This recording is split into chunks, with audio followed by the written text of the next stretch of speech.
As AI adoption accelerates, it's introducing new and unexpected threat vectors. The challenge, of course, is managing risk while not slowing innovation and time to market. G'day everyone and welcome to the AI Forecast. I'm your host, Paul Muller, and I'd love you to join me along with leading companies and industry experts as we explore the past, the present, and of course the future of data and AI in the enterprise every week. Proudly brought to you by the amazing folks at Cloudera. Well, to give her insights into how to balance speed and security, welcome to the podcast, Jess Hammond. Thank you. It's so good to be here. It's great to have you here. We're going to jump into the topic of security, data integrity and protection and all those good things in just a minute. But we kick off with something we call the Fast Four or the Lightning Round. Call it what you will. I call it a great way to get to know someone. You ready to do it? Oh boy, I'm a little scared, but let's do it. Yeah, no, you're going to learn so much about like mindless bar banter from my 4 questions. It's so good. All right, first question. Friends, family, people at work, it doesn't really matter. What would people who know you best say is your superpower? Oh, that's scary. So I actually just got some feedback from somebody, secondhand, powerhouse.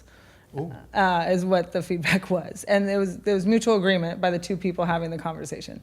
So I've known you 7 minutes. I will take powerhouse based on our on our pre-show conversation. I mean, I will humbly accept that. I mean, I would hope that I could live up to that, but that's most recent.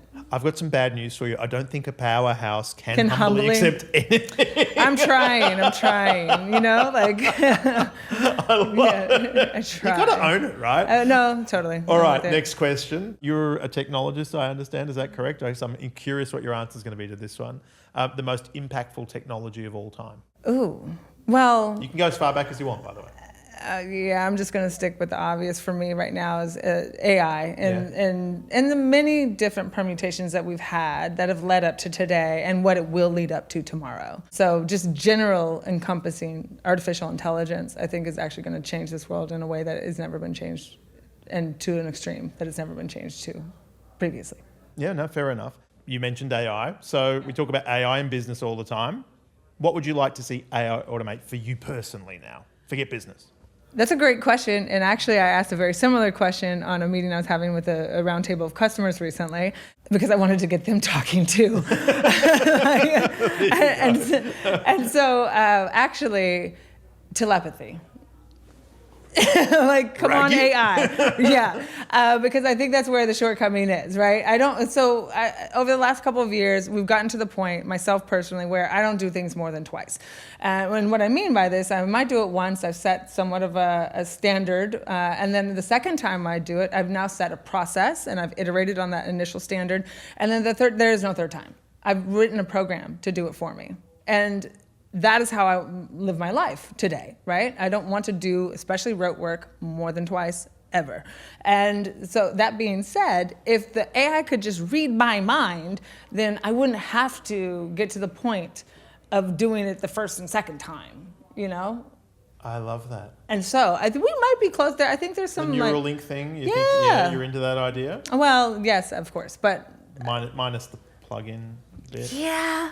There's got to be like a... Because you're not worried about the read bit. It's the write bit that worries me. You know what I mean? Yeah, totally. Exactly, yeah. So maybe the meta glasses Ms. have Hammond, we might have introduced a slight bug. Yeah. Oh, no. We can't go there. We uploaded some new firmware. And that is the scary part. Like, so no, I don't want that integrated. There you go. Yeah. All right, I love it. All right, so telepathy, ladies and gentlemen, you heard it first. If you have a product idea, send it through. Yeah. We've got funding lined up for you. And last but not least, someone who it sounds like works with data a lot. I don't know when I realized, it was probably when I was hanging out with other people who didn't do what I did. I treated data differently to people. The way my relationship with it was different. Not better or worse. I triangulate, for example. I'm not a person who'll take a data point. I will tend to get 2 or 3, 4, and I'll ideally 3 before I move ahead with a decision, because I like to see the data validated through multiple lenses. Certainly. And it's a hack that's almost subconscious. What tips or tricks do you have for people, so as someone who works with data on a regular basis? With data on a regular basis, well, old school ain't new. Good data in, good data out, right? And that has not changed. And to that end, I think that actually like leans into some of the challenges that enterprises are having with their data and with workforce automation and like this whole operational efficiencies that we can get out of data or get out of AI, for example, with data. But if it's not written down and it's not like a thorough process and all of these things aren't true and the data isn't clean in some way, then you can't actually gain the efficiencies that you're looking for that others are gaining in and with AI. Let's jump into the topic of AI and security, which is a pretty broad way to kick off. But before we do, we were talking before the show about your background because you kind of came to the problem by nature of previous work, right? So tell us a bit about your background. How did you come to be here? Yeah, certainly. So I've been in product and engineering for a decade and a half now, and I'd come without an engineering background. I was a feminist studies major, and so I've like learned everything on my own, studying my butt off, like adopting as much as I can, and going out and using it in the field. And so to that end, I first started. Maybe it was the second or third, experiment in product and engineering was with Clockwork, which is an executive search process management tool. And in that, leaning into machine learning, that was back in 2017, 2018. I also leaned into our security posture because I was our acting CISO. I got our SOC 2 compliance set up. I was managing our GDPR compliance on behalf of our firms. We didn't have to do that. We were a data processor, but they had to be concerned with it. So working with highly non-technical stakeholders in a technical role and making sure that they could understand technical concepts has kind of been core to me. The extension of that then is I took those same concepts, that same understanding, that same, technical know-how for the non-technical stakeholder, and then I built Airlock. And Airlock is an end-to-end agentic AI executive recruiter. It's an executive search platform. What does that do? And so it's a lot of fun. So there's so many startups right now that are building sourcing tools, right? We can find the needle in the haystack. We can use, LLMs and, RAG applications to find the very best candidate over troves and troves of data, which very well might be true, right? But in retained executive search, the niche market that it is, but the very lucrative market that it is, it's not about just finding candidates. It's about the strategy that you use to find candidates. It's about the strategy that you use to build relationships with these high caliber candidates and your high caliber clients. Those relationships are equally as important on both sides, right? So my argument is that sourcing has become a commodity. Sure, you could find the person. Can you get the person on the phone? And so what we did was we automated a lot of the parts around strategy while using human in the loop, actually. So it's not, a lot of it's fully end-to-end agentic, but like we have a multiple agent kind of infrastructure because it's a big process, right? Yeah. So we offloaded as much of the rote work, as much as like we don't need a human in it quite as much pieces, and then we just go back and check. Right? And so that actually was able to produce a lot of wins for search firms really quickly. And that was a lot of fun. And so, but that being said, bringing the, executive search, security mindset, compliance mindset, global compliance, right? Because like there's different laws for different things all around the world. And bringing that into data protection has been like a really smooth transition. So at Protegrity, we're now, legacy Protegrity protects data at the field level. We're extending that now into the edge of AI, which is a lot of fun. This is like where I live. I live at the edge. Like come on, let's go. I'm a startup girl. Like let's build something. Let's, break stuff and grow type of stuff. Yeah, absolutely. In the enterprise, you can't necessarily run around breaking stuff, but we want to have the ability to like live at the edge in a safe way, in a secure way, right? And there is a way to do that, and that's what I think. That's where I come in at. Yeah, I was just going to reflect on move fast and break things, just not my things. Yes, right. Right. So let's talk though about the nature of the problem, because you were talking, for example, handling sensitive data, ingesting it into models, potentially then redisplaying that information to somebody who is doing either generative work or search inside, a broad data set. Yeah. You've got PII problems, so personally identifiable information problems. I'm guessing that's just the tip of the iceberg. There are more. What sort of risks am I running? Let's just say I'm an executive listening to this going, hey, I've got this great big AI data pool. I'm really focused on the outcome. Yeah. and maybe not aware of some of the risks that they might be exposing themselves to? What are some of the problems that they could encounter? Yeah, so for example, this use case can cover a number of different industries. There's a chatbot. It's maybe not a customer service chatbot, maybe it's an informative chatbot, but essentially you're getting user-generated content and customer content input into this chatbot. You're using an LLM or an agent or multiple agents to kind of solve the problem that this customer has. And it could be focused on anything. It could be focused on financial data information. It could be focused on healthcare or claims adjudication, like whatever that end user or whatever that particular setup is actually looking to solve for the end user. Now, there's a couple of problems in this, right? User-generated content, user input content could have protected data in it. Like it could have their social security number. People actually put in their social security numbers and other sensitive data into chatbots. We hope that they won't, but they will.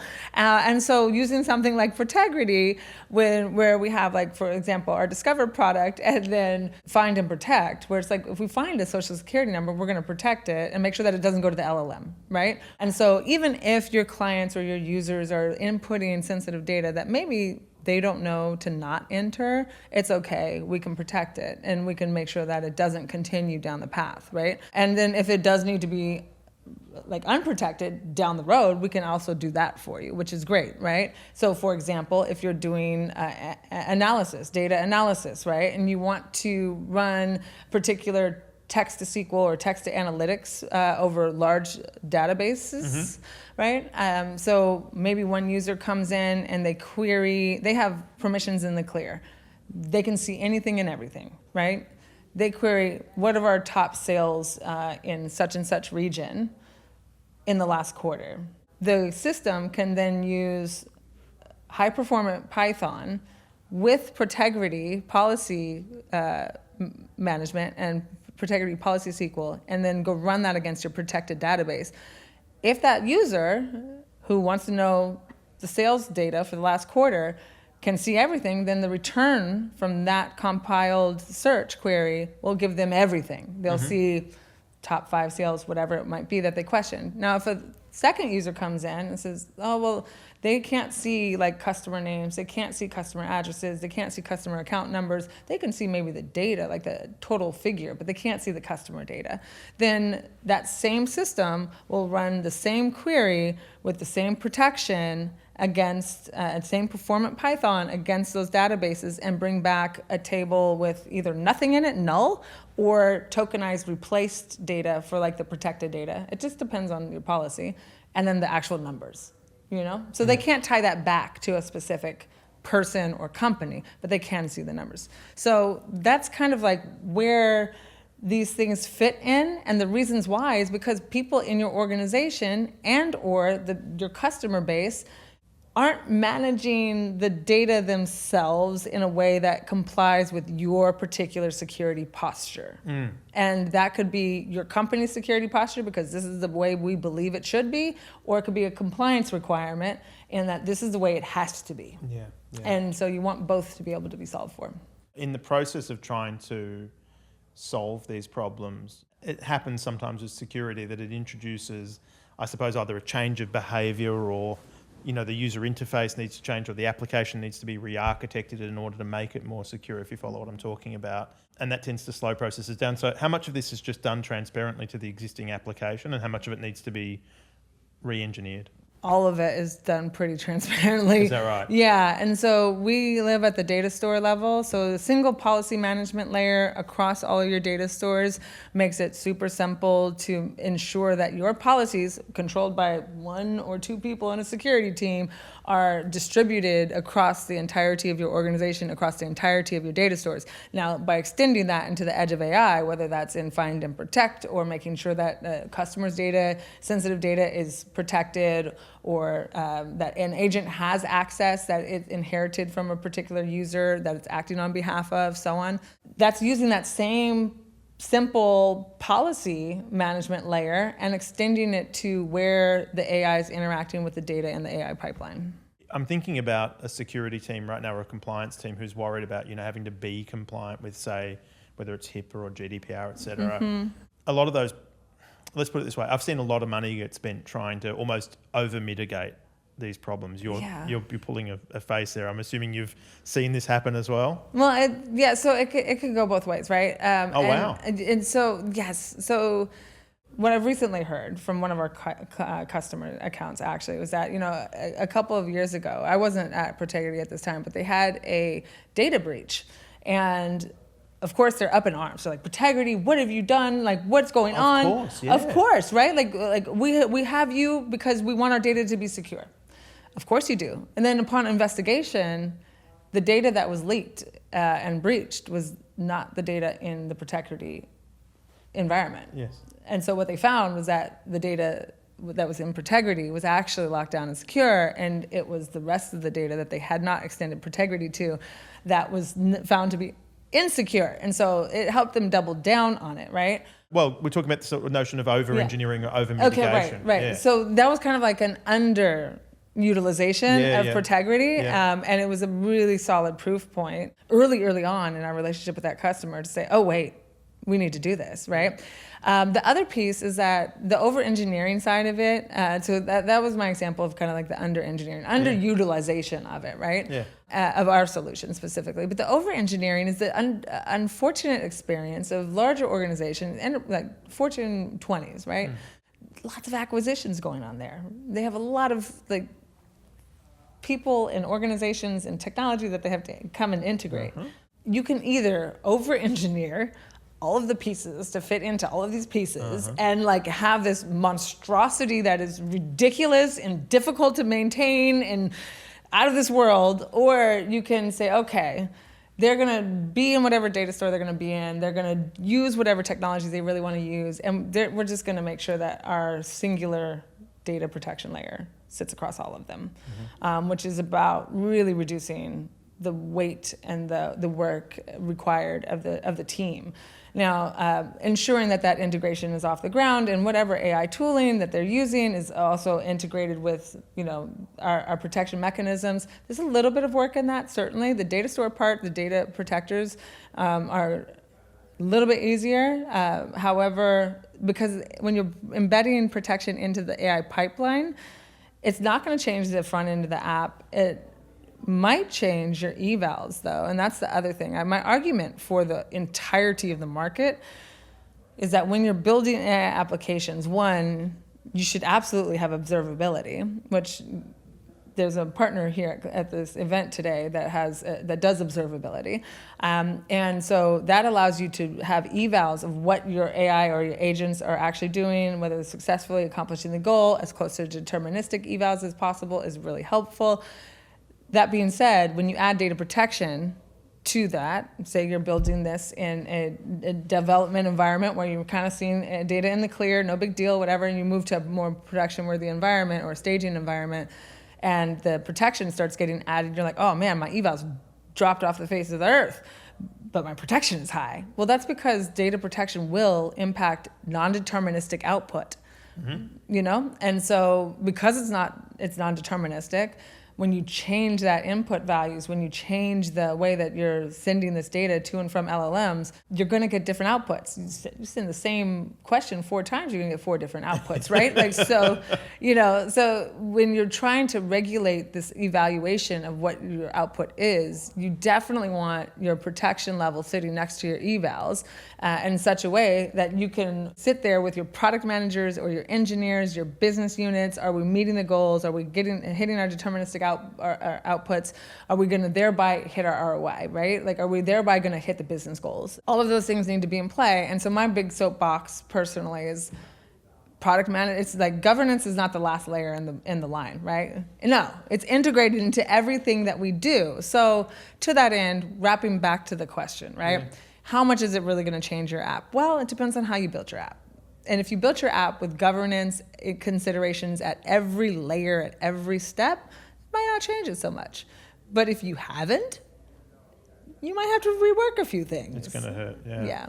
A hybrid cloud is a topic that we hear about a lot, or cloud anywhere, however you'd like to describe it. But the notion that we really want to be able to, at an enterprise level, at least aspirationally say, I want to do the join of all joins, bring together my data across every estate that's out there. Yeah. Does that make the problem of protecting it gnarlier, more technically challenging? No.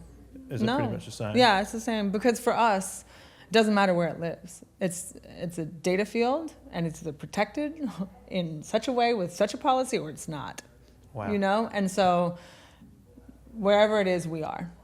I might wrap up with one last question just relating to your partnership with Cloudera, our show's sponsor, so we might as well give them a quick plug and talk about the work you're doing with them. Tell us about how the Protegrity and Cloudera relationship works. So absolutely. So no matter what workload you are doing within Cloudera, what's really great about it is it's the same premise, right? It's the same idea. Your data is protected at the field level, whether you're doing ETL pipelines, whether you're doing like the Cloudera machine learning, the data science workbench, doesn't matter, because whomever is trying to access this data and is trying to manipulate it or change it or transform it, right? It will be allowed in the form that it is permissed for. So that, and in that way, it just makes your job a lot easier. And you know that the data scientist that is supposed to have it in X format is going to get it in X format, right? No matter where in the Cloudera environment they're using it. It's wonderful to hear the idea of security and compliance actually getting out of the way for a change rather than being seen as this inhibitor that the business needs to jump over. So congratulations. It sounds like you've done some amazing work there. Yes, thank you. Thank you so much for joining us on the show. If people would like to learn more, where can they go? Protegrity.com. You can also find me personally on LinkedIn, Jessica Hammond, and I'm happy to connect with anybody who's interested. I'm swimming in the Kool-Aid. I'm out in San Francisco. I'm at a ton of events. I'm speaking regularly, and I'm happy to meet new folks or connect with folks, partner with folks. This is just what I do. I love it. Breathe it. It's been brilliant having you on the show. Thank you so much. Thank you. Well, that is a wrap. If you've got any questions or comments, drop your thoughts into the comment section below or hit up Cloudera on LinkedIn using the handle @Cloudera with your thoughts. As always, the team's got an amazing array of guests coming up. So make sure to like, share and subscribe so you don't miss another drop. Thank you again to Cloudera for hosting another episode of the AI Forecast. And thanks again for listening in, everyone. We'll see you all